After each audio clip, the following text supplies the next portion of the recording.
তোমরা সবাই জানো ইম্পারেটিভ সেন্স কাকে বলে। আমরা জানি যেই সেন্টেন্সগুলোতে সাধারণত আদেশ, উপদেশ, অনুরোধ, নিষেধ বা প্রস্তাব বোঝায় সেগুলোকে আমরা ইম্পারেটিভ সেন্টেন্স বলি। ইম্পারেটিভ সেন্টেন্স চেনার উপায় কি?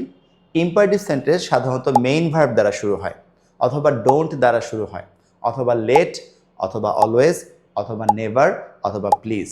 আবারও বলছি, হয় মেইন ভার্ব, অথবা ডোন্ট, অথবা লেট, অথবা অলওয়েজ, অথবা নেভার কিংবা প্লিজ দ্বারা শুরু হয়।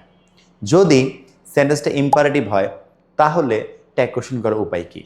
আমরা জেনে রাখবো, যদি সেন্টেন্স ইম্পারেটিভ হয় ট্যাগ কোশ্চেন করার সময় সাধারণত আমরা উইল ইউ বা ওন্ট ইউ ব্যবহার করি।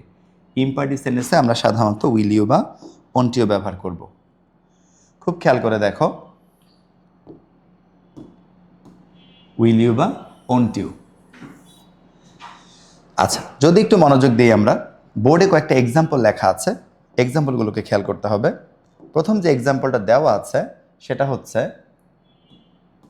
Open the door. দেখো বাক্যটা শুরু হয়েছে মেইন ভার্ব দ্বারা, ওপেন দ্য ডোর, দরজাটা খোলো, আদেশ করা হয়েছে।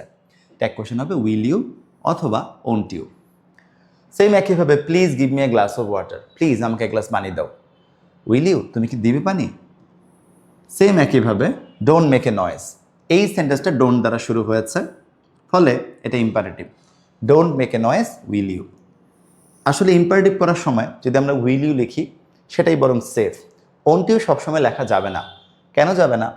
দেখো এই সেন্টেন্সটাতে অলরেডি ডোন্ট আছে, ডোন্ট হচ্ছে নেগেটিভ। তো আমরা প্রথম ক্লাসে বলেছিলাম যদি সেন্টেন্স নেগেটিভ হয় ট্যাগ কোশ্চেন করার সময় নট আনা যায় না।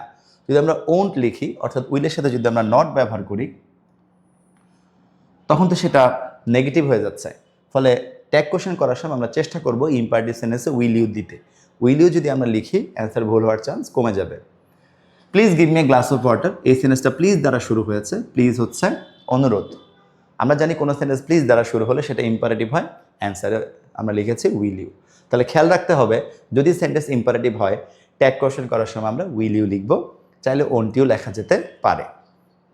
এবারে খেয়াল করো, যদি দেখো কোনো একটা ইম্পারেটিভ সেন্টেন্স লেটাস বা লেটস দ্বারা শুরু হয়েছে, লেটাস অথবা লেটস দ্বারা। আমরা জানি সাধারণত ইম্পারেটিভ সেন্টেন্সে যদি শুরুতে লেটাস বা লেটস থাকে সেক্ষেত্রে আমরা অ্যান্সার লিখব শ্যাল উই। মনে রাখতে হবে লেটাস বা লেটস দ্বারা যদি সেন্টেন্স শুরু হয় অ্যান্সার হবে শ্যাল উই। যেমন এক্সাম্পল দিয়ে ব্যাখ্যা করি, লেটস হেল্প দ্য পোর, চলো গরিবদেরকে সাহায্য করি, শ্যাল উই। সেম একইভাবে let's go out for a walk, answer হবে শ্যাল উই। সেম একইভাবে খুব খেয়াল করে দেখো, দুইটা সেন্টেন্সে কিন্তু আমরা লেটস ব্যবহার করেছি। Let's help the poor, let's go out for a walk, answer হয়েছে শ্যাল উই।